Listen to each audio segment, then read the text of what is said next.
Bonjour à toutes et à tous et bienvenue dans l'épisode 2 du projet 404.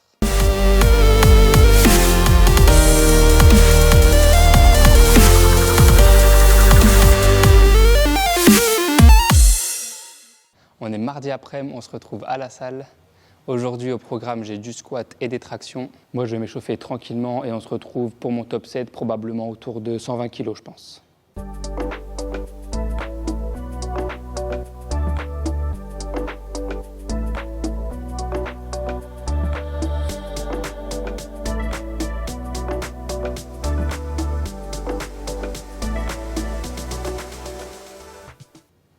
Il y a quelques personnes qui m'ont demandé à quoi servaient mes genouillères, est-ce que c'était vraiment utile ou pas. Il faut savoir qu'on les utilise principalement pour 3 raisons. La première, c'est un gain de performance. La genouillère, elle est vraiment extrêmement serrée et quand on vient descendre, elle vient se compresser et apporter un petit effet rebond en bas du mouvement. N'espérez clairement pas gagner 20 kg en utilisant des genouillères, mais si vous êtes à la recherche de 2, 3, 4 kg supplémentaires, ça peut être une bonne idée. La deuxième, c'est de garder l'articulation au chaud. Il faut savoir qu'en force, on a des temps de repos qui sont vraiment longs, plus long qu'en musculation classique. Et donc avoir la genouillère, ça va nous permettre de garder l'articulation au chaud. Et la troisième, c'est la stabilité. Ça dépend vraiment des personnes. Mais moi, je sais que quand j'ai mes genouillères, je me sens beaucoup plus stable au niveau des genoux. Et ça m'aide à garder mon axe de poussée. Allez, terminé de parler, je vous laisse avec mes back-off en musique.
Je voudrais vous expliquer rapidement ma programmation sur mon programme en force pour que vous compreniez pourquoi je fais telle ou telle chose. Premièrement, il faut comprendre que tester sa force, c'est différent que d'être plus fort. Sur une programmation en force, même si ce qu'on veut c'est augmenter la charge sur notre max en une seule répétition, on ne va surtout pas tester nos max à chaque entraînement. Si on fait ça, on va complètement cramer notre système nerveux, on a des risques de se blesser, ça n'apporte rien de positif. Il faut savoir qu'il y a 3 facteurs sur lesquels on peut travailler pour être plus fort sur un mouvement. Le premier, c'est être plus musclé. Plus on est musclé, plus on est fort, c'est logique. Le deuxième, c'est optimiser son mouvement. Avoir un mouvement qui est plus efficace, ça va nous permettre de porter plus lourd. Et le troisième, c'est optimiser son système nerveux. Si vous en avez un des 3 qui n'est pas au rendez-vous, vous ne pourrez pas progresser de façon optimale. Il y a plein de bonnes façons de programmer un programme de force, moi je vais vous parler uniquement du mien. Il faut savoir que pour les 4 mouvements que j'ai choisis, je les fais 3 fois par semaine. Une fois où je vais les travailler en volume, par exemple 4 séries de 10 répétitions. L'objectif de cette séance, ça va être de construire de la masse musculaire. Au plus on sera fort, au plus on pourra pousser lourd. Une deuxième fois où je vais les travailler en technique, avec par exemple une pause en bas du mouvement. L'idée ici, ça sera d'avoir un mouvement plus efficient pour pouvoir le transférer sur mon 3e jour. Et le 3e jour, le jour lourd. L'idée, ça va être de travailler le système nerveux tout en bénéficiant de la masse musculaire qu'on a gagnée le jour 1 avec le volume et mettre en application la technique qu'on a appris sur le jour 2. Il y a évidemment plein d'autres facteurs qui rentrent en compte comme l'alimentation, le sommeil, le stress, etc. Mais là, le but, c'était de parler de mon entraînement, de pourquoi est-ce que je fais certaines choses. Si vous avez des questions, n'hésitez pas à le mettre en commentaire ou à me les poser en DM, j'y répondrai avec grand plaisir. On se retrouve jeudi après-midi à la salle pour peut-être la séance que j'apprécie le plus en ce moment dans mon programme, à savoir dips lourd et bench en technique. Je remercie le gérant de ma salle de sport qui a vu ma première vidéo et qui est venu me voir pour me conseiller sur les dips en me disant de pourquoi pas utiliser des kettlebells, que ça prendrait beaucoup moins de place que les bumpers. Donc aujourd'hui, on va essayer de mettre ça en place et voir ce que ça donne. Et en ce moment, sur le bench, je me sens vraiment bien. Je suis en train petit à petit d'augmenter la largeur de ma prise. Ça me permet de réduire l'amplitude. Au début, j'étais pas trop à l'aise, mais plus je travaille et je sens que ça commence à porter ses fruits. Donc c'est cool, j'ai hâte.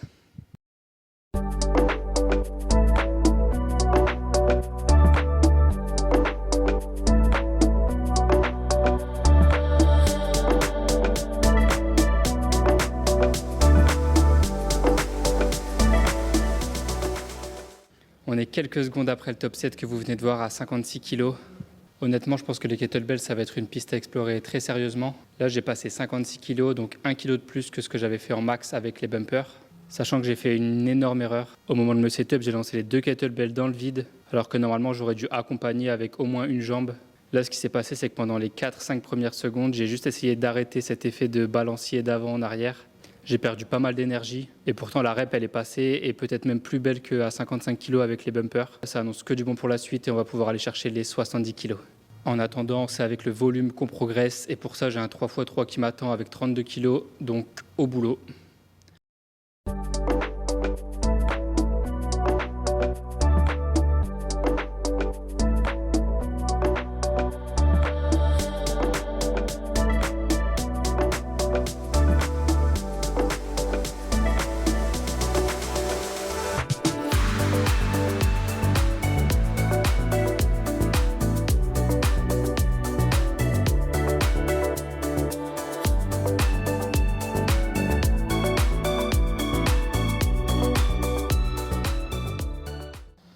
Les dips, c'est terminé. Honnêtement, je me suis senti très bien. Je pense que j'ai jamais fait bouger aussi bien les 32 kg sur 3 reps.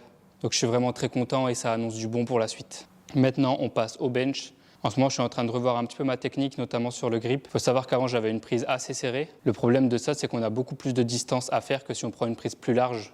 Donc j'essaye d'élargir pas mal ma prise pour essayer de limiter l'amplitude et avoir du coup plus de potentiel de force. C'était pas très naturel pour moi au début, mais honnêtement, là, ça me va plutôt bien. Et je fais bouger les charges à la même vitesse alors que c'est une nouvelle technique. Donc pareil, je pense que ça annonce pas mal de bon pour la suite. On va travailler ça. Là, j'ai un 5x5 que je vais faire entre, je pense, 75 et 85 kg selon la forme du jour. Donc c'est parti.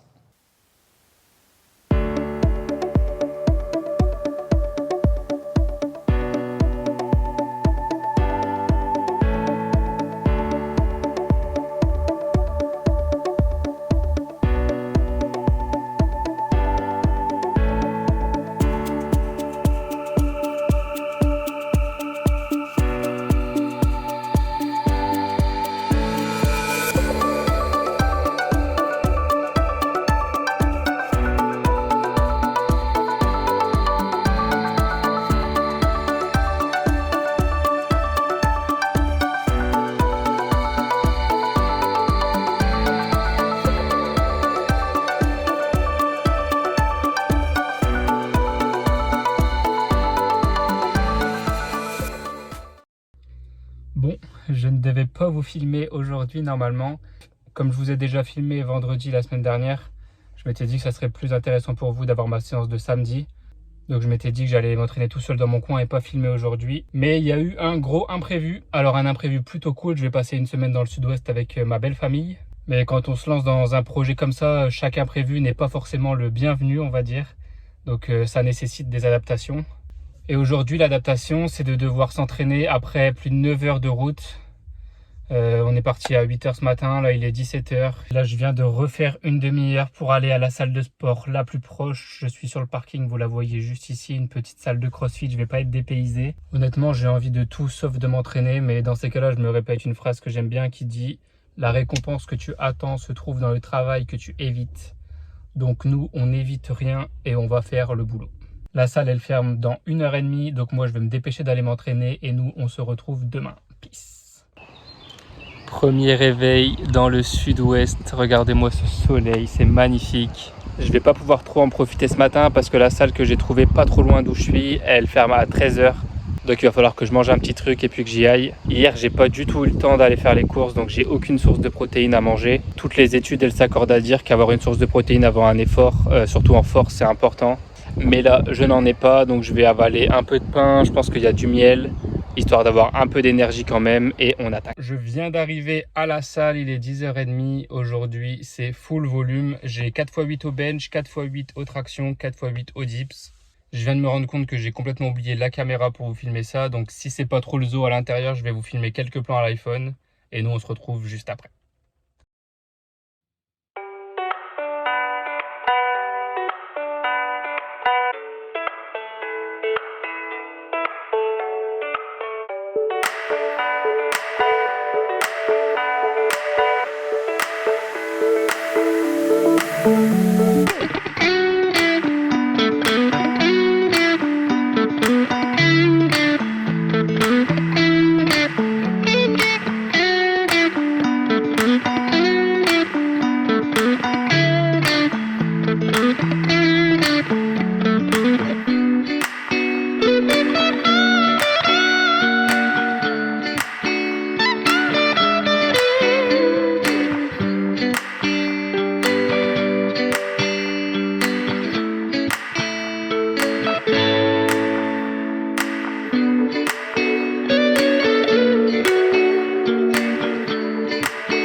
Le taf est fait. Honnêtement, entre la fatigue du voyage, la diète qui est approximative depuis 2 jours, les 2 séances coup sur coup hier soir et là ce matin, la fatigue elle se fait vraiment ressentir. Mais on a fait le boulot. Là on va pouvoir aller profiter de l'après-midi, se reposer, aller se promener un petit peu. Il commence à faire un peu meilleur, j'ai l'impression. Et on va surtout se reposer parce que demain nous attend la sortie la plus longue que j'ai jamais faite de toute ma vie, à savoir 2 heures. Ça fera probablement entre 17 et 18 km selon la forme du jour. Mais ça, on en reparle demain. Pour l'instant, c'est repos bien mérité. On profite avec la famille. Et moi, je vous dis à demain. Bon, c'est l'heure d'aller faire la plus longue sortie que j'ai jamais fait, à savoir 2 heures. Je pense que ça fera probablement entre 17 et 18 km selon la forme du jour. Je vais m'échauffer tranquillement et après, on est parti. 5e kilomètre. Honnêtement, ça me fait toujours pareil. Le début, c'est vraiment un calvaire. Je m'insulte de tous les noms, je me demande pourquoi est-ce que je fais ça. Mais généralement, au bout d'une demi-heure, l'endorphine est sécrétée, ça va un peu mieux. Donc là, je suis dans la phase où je l'attends très clairement. En plus, j'ai 0 source de glucides. J'ai oublié d'acheter mon jus de raisin hier. J'ai pas de barre ou quoi que ce soit, donc je suis juste parti avec de l'eau. Pas de sels minéraux, j'espère que je vais pas cramper.